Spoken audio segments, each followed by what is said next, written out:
Assalamualaikum warahmatullahi wabarakatuh.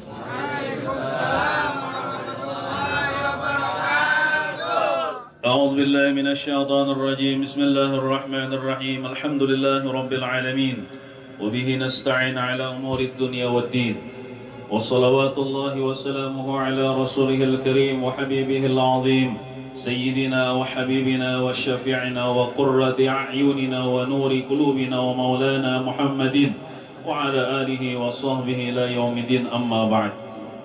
Alhamdulillah, kita bersyukur kepada Allah Subhanahu wa Ta'ala karena dengan limpahan taufik dan hidayahnya jualah sehingga dapatlah kita berkumpul dalam suatu majlis yang sangat mulia ini. Kita membaca maulid Rasulullah sallallahu alaihi wa ala alihi wa sahbihi wasallam. Mudah-mudahan kita semua mendapatkan syafaat beliau. Amin ya rabbal alamin. Salawat dan salam semoga terus menerus Allah curahkan kepada junjungan kita Nabi besar Muhammad sallallahu alaihi wa ala alihi wa sahbihi wasallam. Allahumma salli wa sallim ala sayyidina Muhammad wa ala ali sayyidina Muhammad.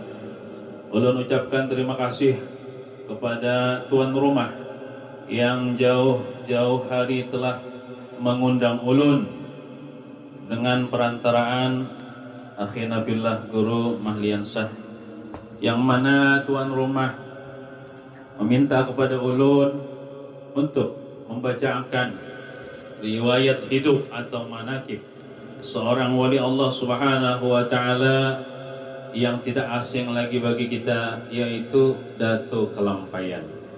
Mudah-mudahan dengan kita membaca manakib beliau, Allah Subhanahu wa Ta'ala turunkan rahmat kepada kita semua, sebagaimana yang dikatakan oleh sebagian para ulama, inda zikris salihin tanzilur rahmat. Ketika disebutkan, diceritakan tentang riwayat hidup orang-orang saleh, maka Allah Ta'ala turunkan rahmat kepada yang membaca dan kepada yang hadir mendengarkannya. Dan juga malam ini dalam rangka ulang tahun anak atau cucu atau anak cucu daripada Saibul Bait yang bernama Muhammad Azkia Ramadan yang sedang berulang tahun. Kita doakan mudah-mudahan Muhammad Azkia Ramadan menjadi anak yang saleh, dan anak-anak kita seberataan juga menjadi anak yang soleh-solehah, dan mudah-mudahan dipanjangkan umurnya dalam taat beribadah kepada Allah Subhanahu wa Ta'ala, dan kelak menjadi orang yang bermanfaat bagi agama, masyarakat, dan negara. Amin ya rabbal alamin. Langsung saja kita baca riwayat hidup Datuk Kelampaian. Nama beliau ialah Maulana Syekh Muhammad Arsyad Al-Banjari. Beliau dilahirkan di desa Lok Gabang pada hari Kamis dini hari 15 Safar 1122 Hijriah bertepatan 19 Maret 1710 Miladiah. Beliau adalah anak pertama dari keluarga muslim yang taat beragama. Ayah beliau bernama Abdullah dan ibu beliau bernama Siti Aminah.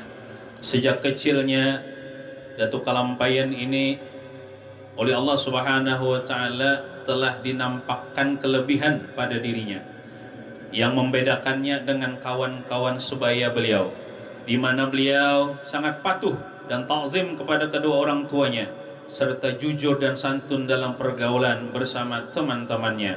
Allah Subhanahu wa Ta'ala juga menganugerahkan kepada beliau kecerdasan berpikir serta bakat seni, khususnya di bidang lukis dan khat kaligrafi. Pada suatu hari, tatkala Sultan Kerajaan Banjar, yaitu Sultan Tahmidullah, mengadakan kunjungan ke kampung-kampung, dan sampailah Sultan tersebut ke kampung Lok Gabang. Alangkah terkesimanya sang Sultan manakala melihat lukisan yang indah dan menawan hatinya. Maka ditanyakanlah, siapa pelukisnya? Maka dijawab oleh orang kampung bahwa yang melukis tersebut ialah Muhammad Arsyad lah pelukisnya. Mengetahui kecerdasan dan bakat sang pelukis, terbesitlah di hati Sultan keinginan untuk mengasuh dan mendidik Muhammad Arsyad kecil di istana yang ketika itu Syekh Muhammad Arsyad baru berusia kurang lebih 7 tahun. Sultan pun mengutarakan goresan hatinya kepada kedua orang tua Muhammad Arsyad. Pada mulanya Abdullah dan istrinya, yaitu kedua orang tua Muhammad Arsyad, merasa enggan melepas anaknya yang tercinta.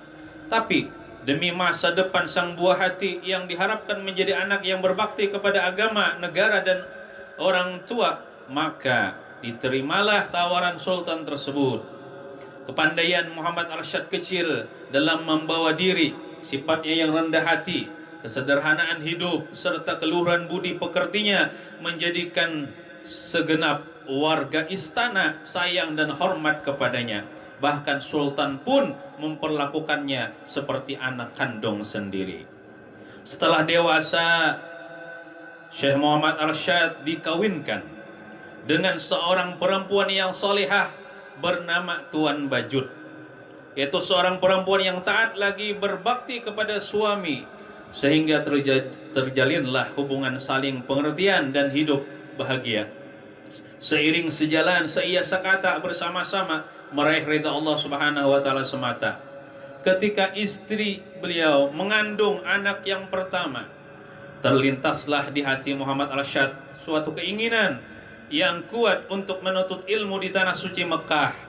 Maka disampaikannya lah hasrat hatinya tersebut kepada sang istri tercinta. Meskipun dengan berat hati mengingat usia pernikahan mereka masih muda, akhirnya sang istri mengamini niat suci sang suami dan mendukungnya dalam meraih cita-cita. Maka setelah mendapat restu dari sultan, berangkatlah Muhammad Arsyad ke tanah suci mewujudkan cita-citanya. Derayan air mata dan untayan doa mengiringi kepergiannya.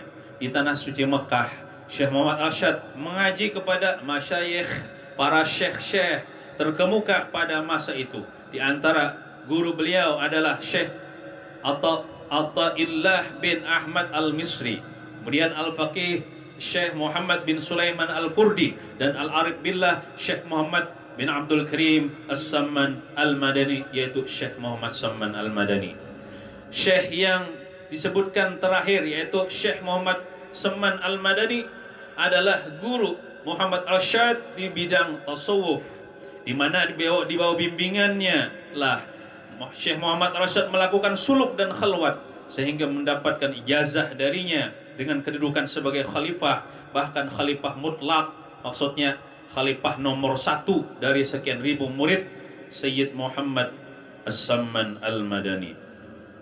Menurut riwayat, Khalifah Sayyid Muhammad As-Samman al-Madani di Indonesia pada masa itu hanya 4 orang, yaitu Syekh Muhammad Arsyad al-Banjari, kemudian Syekh Abdul Samad al-Palimbani, yaitu di Palembang, kemudian Syekh Abdul Wahab Bugis, dan yang keempat Syekh Abdul Rahman al-Misri Betawi. Mereka berempat dikenal dengan 4 serangkai dari tanah Jawi yang sama-sama menuntut ilmu di Al-Haramain Asy-Syarifain, yaitu 2 kota suci, yaitu Mekah dan Madinah. Setelah lebih kurang 35 tahun menuntut ilmu agama, timbullah kerinduan akan kampung halaman. Terbayang di pelupuk mata indahnya tepian mandi yang diarak barisan pepohonan aren yang menjulang, terngiang kicauan burung pipit di pematang, dan desiran angin membelai hijaunya rumput. Terkenang akan kesabaran dan ketegaran sang istri yang setia menanti tanpa tahu sampai kapan penantiannya akan berakhir. Kemudian pada bulan Ramadan 1186 Hijriah, sampailah Syekh Muhammad Arsyad di kampung halamannya Martapura, pusat kerajaan Banjar pada masa itu. Sultan Tahmidillah, yaitu Raja Banjar saat itu, menyambut kedatangan beliau dengan upacara adat kebesaran. Segenap rakyat pun mengeluh-ngeluhkan sebagai seorang ulama mataharinya agama yang cahayanya diharapkan menyinari seluruh kerajaan Banjar. Aktivitas beliau sepulangnya dari tanah suci dicurahkan untuk menyebarluaskan ilmu pengetahuan yang diperolehnya. baik kepada keluarga, kerabat, ataupun masyarakat pada umumnya. Bahkan sultan pun termasuk salah satu muridnya, sehingga jadilah sultan tersebut raja yang alim lagi wara. Dalam menyampaikan ilmu, Syekh Muhammad Arsyad Al-Banjari mempunyai beberapa metode, di mana antara satu dengan yang lain saling menunjang. Adapun metode-metode tersebut yaitu yang pertama bilhal, maksudnya dengan keteladanan yang baik. Bahasa Arabnya uswatun hasanah, yang direfleksikan dalam tingkah laku, gerak-gerik, dan tutur kata sehari-hari, dan disaksikan secara langsung oleh murid-murid beliau. Kemudian yang kedua dengan cara bil lisan, dengan lidah, dengan mengadakan pengajaran dan pengajian yang bisa diikuti siapa saja, baik keluarga, kerabat, sahabat, dan masyarakat lainnya. Kemudian dakwah beliau bil kitabah, yaitu dengan cara menulis kitab, menggunakan bakat yang beliau miliki di bidang tulis menulis, sehingga lahirlah lewat ketajaman penanya kitab-kitab yang menjadi pegangan umat. Buah tangannya yang paling monumental adalah kitab Sabilal Muhtadin Littafaqquh fi Amriddin, yang kemasyhurannya menyelimuti bumi Melayu, bahkan sampai ke Malaysia, Brunei, dan Patani, Thailand Selatan. Setelah kurang lebih 40 tahun mengembangkan dan menyiarkan Islam di wilayah Kerajaan Banjar, akhirnya pada hari Selasa 6 Syawal 1227 Hijriah, Allah Subhanahu wa taala memanggil Syekh Muhammad Arsyad Al-Banjari ke hadratnya. Usia beliau 105 tahun dan dimakamkan di desa Kelampaian, sehingga beliau juga dikenal dengan sebutan Datuk Kelampaian. Mudah-mudahan kita seberataan dapat berkah beliau, amin ya rabbal alamin. Hadirin wal hadirat rahimakumullah, mumpung kita masih berada di bulan Syawal, yang mana ulun akan menyampaikan yang ada berkaitan dengan puasa di bulan Syawal, disebut dengan puasa 6, yang mana orang yang mengerjakan atau menjalankan puasa di bulan Syawal disebut dengan puasa 6 setelah dia melaksanakan puasa di bulan Ramadan, maka di antara fadilatnya dia tidak akan disiksa di dalam kubur. Disebutkan di dalam kitab An-Nawadir yang dikarang oleh Syekh Al-Qalyubi. Hukia, dikisahkan an Sufyan As-Sauri radhiyallahu anhu, daripada Sufyan As-Sauri radhiyallahu anhu. Sidin ini seorang ulama sufi. Beliau bercerita, ujar Sidin, aqamtu bi Makkah salasa sinin. Aku pernah bermukim di Mekah selama 3 tahun. Bapak di situ menuntut ilmu agama, beribadah, kayak Datuk Lampen kan, di Mekah menuntut ilmu agama, beribadah. Ini Sufyan Sauri ini jauh masanya daripada Datuk Lampen. Nah, Sidin bergana di Mekah selama 3 tahun. Wa kana rajulun min ahliha ya'ti kulli yawm inda adh-dhahirah ila al-masjid. Ujar Sidin, ada seorang laki-laki daripada penduduk Mekah, aku lihat setiap hari dia datang pada waktu tengah hari ke Masjidil Haram. Kemudian fayatufu, dia tawaf. Karena apabila kita masuk Masjidil Haram, itu yang disunahkan terlebih dulu ialah tawaf, bukan sembahyang tahiyat masjid. Nah, beda dengan masjid-masjid ada di kampung kita. Bila kita masuk masjid, sunnah kita sembahyang 2 rakaat, sembahyang tahiyatul masjid, sembahyang menghormati masjid. Tapi misalnya masuk ke masjid kada wudu, ya Pak, nah, kada boleh sembahyang, kada wudu. Nah, bisa diganti dengan membaca tasbih 4 kali. Subhanallah, alhamdulillah, la ilaha illallah, wallahu akbar. Atau misalnya kita sudah wudu ya, masuk masjid, cuman acara sudah mulai, contoh orang memaulidan di masjid, membaca burdah di masjid. Nah, tadi Bapak kita langsung duduk, langsung mendengarkan, diganti dengan tasbih 4 kali. Subhanallah, alhamdulillah, wa la ilaha illallah, wallahu akbar, sebagai pengganti daripada tahiyat masjid. Nah, kalau Masjidil Haram itu orang tawaf 7 kali. Nah, bukan sembahyang tahiyat masjid. Nah, imbah tawaf ayah lagi hendak sembahyang. Nah, jadi seorang laki-laki tadi dia setiap hari aku lihat kata Sufyan Tsauri masuk ke Masjidil Haram, dia tawaf, wa yusalli, dia sembahyang ini 2 rakaat sembahyang sunat. Kemudian setelah itu summa yusallimu alayya, dia datang kepadaku, aku duduk di situ, dia datang kepadaku, kemudian dia mengucapkan salam, assalamualaikum. Nah, ini sunnah Rasulullah yang akhir zaman ini modelnya tuh sudah banyak ditinggalkan orang. Bahkan kepada kita kawan akrab, bila tetamu ada mengucapkan salam. Padahal Rasulullah mengatakan ucapkanlah salam kepada orang Islam yang kamu kenal dan kamu tidak kenal, asal dia orang Islam. Jadi dia mengucapkan salam kepada, apalagi hendak masuk rumah, karena disebutkan dalam kitab setiap rumah itu ada setan ditugaskan oleh iblis duduk di pintu rumah. Kenapa tugasnya? Mengganggu orang yang ada di rumah.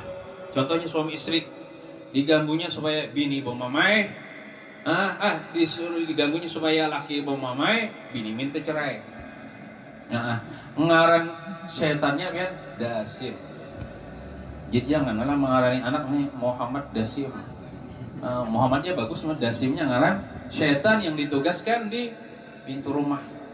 Bila orang masuk rumah, orang Islam nih masuk rumah, kadang mengucapkan salam, contohnya suami misalnya masuk rumah, kadang mengucapkan salam kepada istrinya, maka beraksilah syaitan itu untuk mengganggu.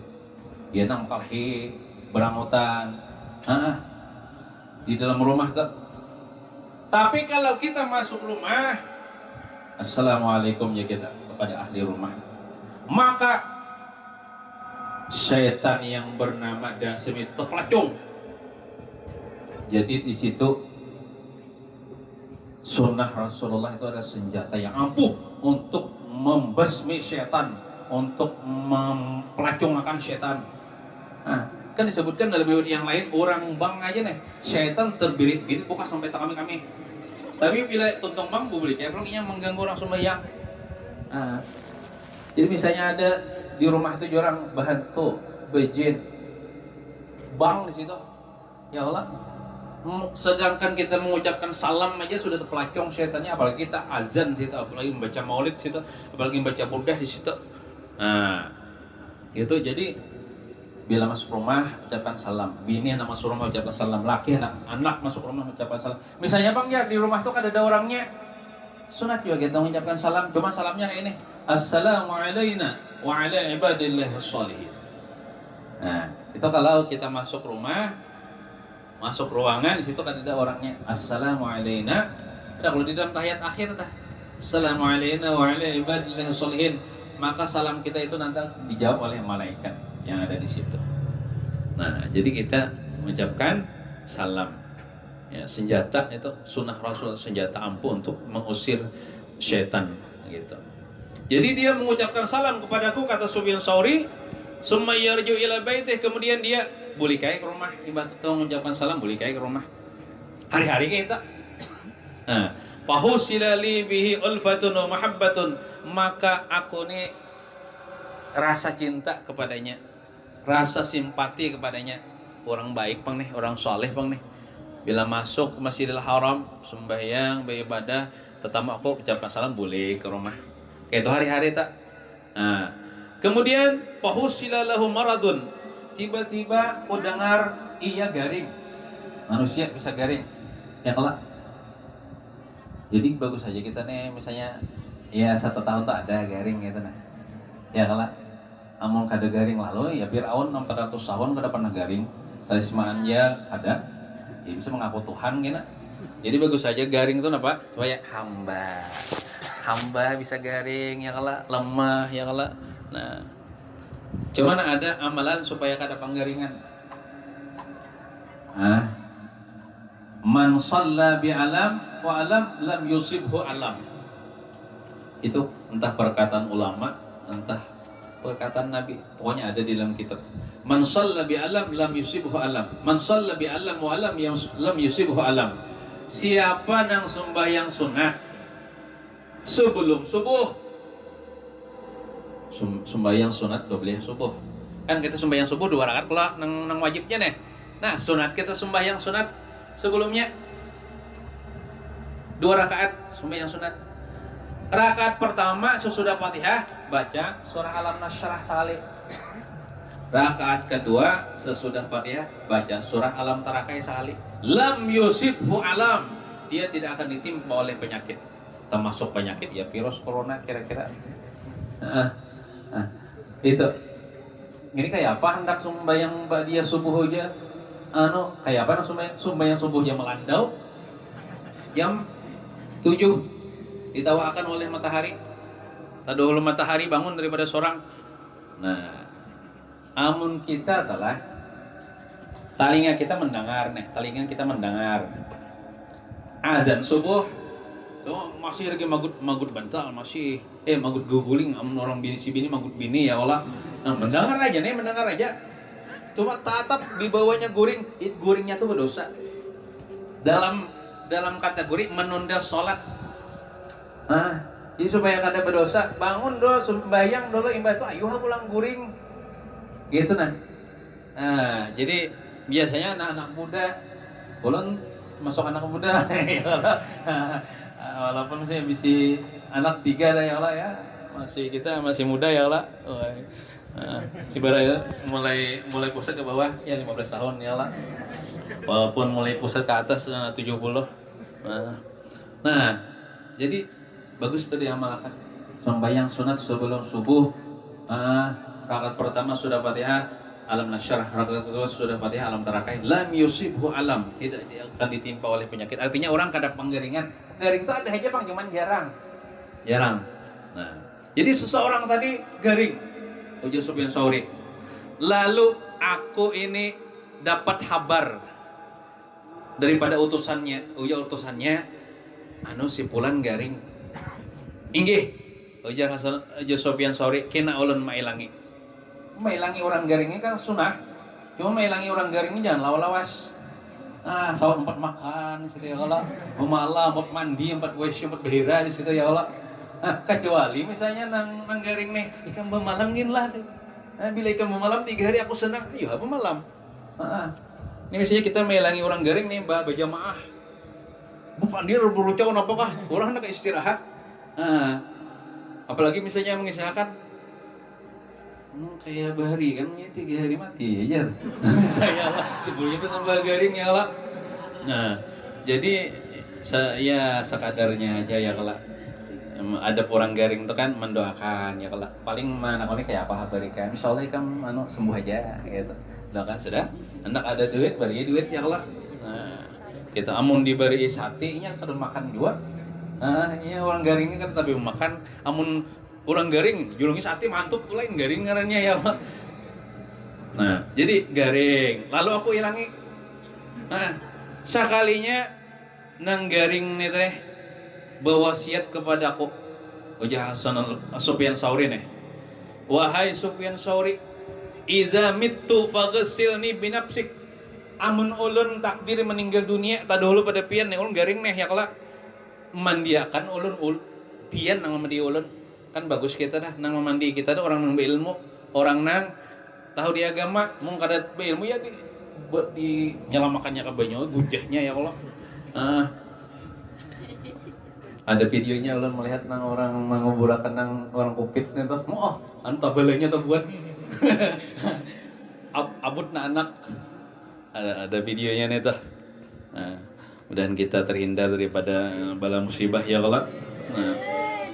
Jadi amun ulun meninggal, pian mandiakan ulun. Wasalli alaihi pian jadi imam. Wadfanni kuburakan 4 jua. Ajar. Berapa ini amplopnya? Mandi menyembayang 3 amplopnya nih. Ya Allah, nambari kada apa amplop malah. Ya Allah. Berduit aja. Nah. Jadi ibaratnya tuh kita tolak kipayah nih tuh diamplki orang enggak kada. Kada apa-apa juga. Karena apabila kita sholat kifayah, menunaikan sholat kifayah, walaupun kada diampleki orang, maka Allah Ta'ala sediakan pahala lebih daripada amplopnya itu. Nah, gonal pahalanya. Apalagi bubuhan panabukan, bubuhan pamandian, bubuhan paman adul. Pamandian. Itu ada disebutkan dalam suatu riwayat, orang ini dipunis sudah ahli neraka nih, dipunis ditimbang nih, di akhirat ditimbang, kan amal ditimbang, bila barat kejahatan masuk neraka, bila barat kebaikan masuk surga. Ternyata barat kejahatan hendak masuk neraka deh nih orang nih, sekalinya gugur pian bakul dari atas masuk ke dalam timbangan kebaikannya bertambah kebaikannya. Nah, jadi penasaran entah malaikat kan yang penasaran sih, inya karena penasaran diambilnya bakul tuh, dibukanya bakul sekalinya segenggam tanah. Kenapa jadi segenggam tanah nih kau menyelamatkan aku? Ujar Allah Ta'ala, itu segenggam tanah dulunya kamu waktu dunia pernah 4 jua menguburkan orang Islam, menguburkan umat Nabi Muhammad aja, menimbuni juga dengan tanah, kan segenggam tanah ya. Apalagi bukan penampukan, beli cak-cak ya Allah, sampai nyelam-nyelam ya Allah. Jadi penampukan tuh banyak ya jamploknya. Nah, nya bisa juga nang penampukan tuh paling genal pahalanya. Mun panalkinan misalnya nyaman benar besurubung tarpa ya Allah, dipayungi orang ya Allah, awak kaderegat. Bisa juga nang bila banyak lapahnya itu banyak pahalanya. Gitu. Han pian umpat memburburi tanah tuh, menimbuni tanah tuh pahalanya kenal. Sekali aja segenggam aja bisa memberati timbangan kebaikan di negeri akhirat, bisa kita selamat kena berkat itu. Nah, kalau kegampangan bubuhan panabukan penguburan nih. Nah, gitu. Jadi pian mandikan, pian mengkafankan, pian menguburakan ulun. Wala tatrukni tilkal lailah wahidan. Jangan pian tinggalkan ulun pada malam pertama ulun dikubur ulun. Artinya kajiakan mun ini kan 3 hari 3 malam mengajiakan, jangan tinggalkan ulun karena malam pertama dikubur tuh kada nyaman, kada kayak malam pertama pengantin. Nah, kecuali misalnya orang soleh meninggal, nyaman naiknya malam pertamanya dikubur. Amun orang banyak dosa, itu pemulaan sesuatu yang menakutkan. Dan walakini tauhid inda su'al munkar wa nakir. Nah, jadi orang menalkinkan tuh mulai bahari juga. Ini nah dalilnya, walakini tauhid, dan talkinkan olehmu akan daku wahai Sufyan Tsauri akan tauhid. Artinya ya malah jadi talkin deh. Inda su'al munkar wa nakir, ketika ditanya munkar wa nakir. Ya kalau jarang marrabuka wa man nabiyuka, Allahu rabbi. Ya kalau jawabannya Muhammad nabi, ya kalau Islamu dini tah. Nah, gitu. Nah, talkin akan ulun. Nah, ujar Sufyan Tsauri, inggih ulun menyetujui. Ulun akan menjalankan wasiat pian ini bila pian meninggal dunia. Singkat kata, singkat cerita, meninggallah seorang laki-laki, seorang fulan tadi. Kemudian aku jalankan wasiatnya tadi. Aku nang memandikan, aku nang mengkafankan, aku mensalatkan, aku menguburkan. Wabitu inda qabrihi, dan aku bermalaman di sisi kuburnya. Membacakan apakah? Salawatkah ya Allah? Kada mesti Quran. Pabainama ana bainan naim wal yaqazah, maka di antara tidur dan jaga aku nih rasa mengantuk nih.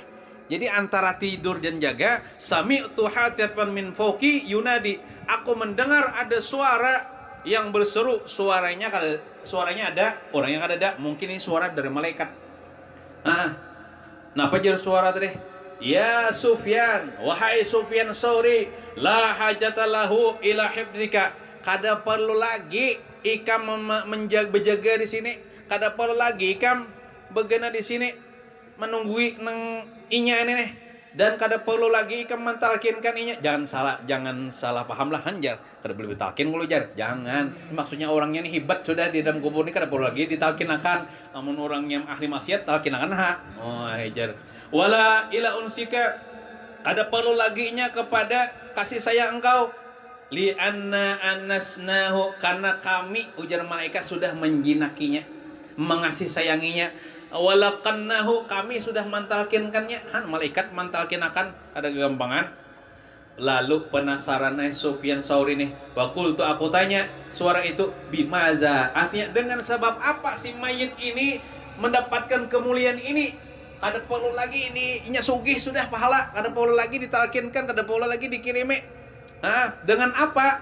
Fakila, dikatakan oleh suara tadi, bisyamihi syahr Ramadan wa itba'ihi bisitin min Syawal, dengan sebab waktu di dunia dia pernah puasa sebulan Ramadan, kemudian diiringinya dengan puasa 6 hari di bulan Syawal, yaitu puasa 6. Kita perlu ada bulan Syawal nih. Ini kan puasa 6 nih kau aja bercabut-cabut, kada mesti nang apa berturut-turut toh, bisa juga bercabut-cabut nih. Ya kalau anak akhirnya bisa punya 6 hari di bulan Syawal. Nah, di sini disebutkan bahwasanya orang yang puasa Ramadan kemudian dia mengiringi puasa 6 hari, puasa sunat di bulan Syawal, dia akan selamat dari siksa kubur, bahkan diberikan kenikmatan di dalam kubur. Mudah-mudahan kita kau malakan. Pastaikaztu, maka aku, ujar Sufyan Tsauri, bangun. Aku tadi antara guring dan jagal, aku bangun naya kok. Falam ara ahadan, aku lihati orang kadeda orang. Kuburan aja bahambur nih kadeda orang nang hidup. Patawaddatu, maka aku berwudu. Jadi Sufyan Tsauri tadi sini ragu-ragu juga, ini suara dari iblis kah, dari malaikat kah? Lalu aku berwudu, kata Sufyan Tsauri, wassalaitu, aku sembahyang 2 rakaat. Hatta nimtu, sehingga aku tidur. Paraitu mislal awal, maka aku bermimpi seumpama nang pamulaan tadi, kayak itu juga. Wa hakaza salasa marrah, sampai 3 kali. Fa'arabtu annahu minar rahman la minasyaitan, maka aku yakin suara itu dari Allah atau dari malaikat, bukan daripada syaitan. Pansarabtu, boleh kayak aku jasirin mun dipadehi, kada perlu lagi mengajiakan, kada perlu lagi mentalkin, boleh kayak aku jasirin. Pansarabtu, maka aku boleh an qabrihi, daripada kuburnya. Wa qultu, dan aku berdoa sepanjang jalanku, Allahumma wafiqni lisyami zalika bimannika wa karamika, amin. Ya Allah, berilah taufik kepadaku ya Allah, bantulah aku ya Allah supaya kawa puasa sebulanan bulan Ramadan dan puasa di bulan Syawal.